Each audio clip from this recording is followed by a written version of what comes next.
Predvčerom ma poslali na preteky v behu. Tuším dákých 1000 metrov, už som bol aj pripravený, napnutý a v strehu. Tebe to, Janičku, tebe to, jak príde zo Žilináre.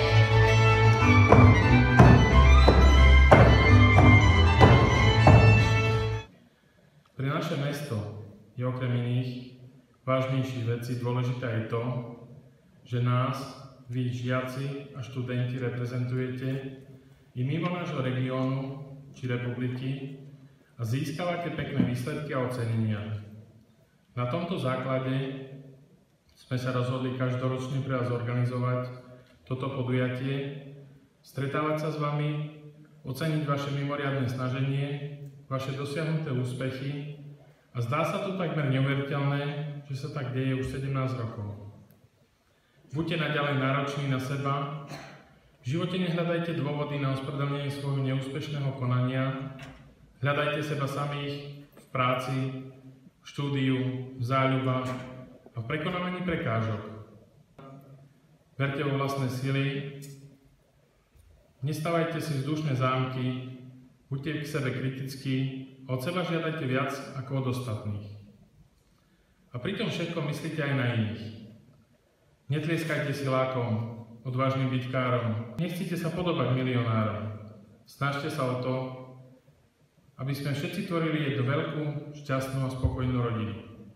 Želám vám, milí naši reprezentanti, aby ste aj v budúcnosti našli v sebe činorodé odhodlanie na štúdium a rozvíjanie svojho talentu v speve, tanci, športe, pri získavaní nových vedomostí a zručností, pri učení sa cudzích jazykov a v ďalších činnostiach, ktoré vás zaujímajú a tešia.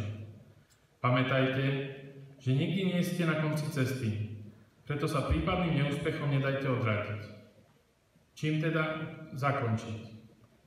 Sofokles povedal: úctu si zaslúži človek, ktorý vykoná všetko, čo dokáže.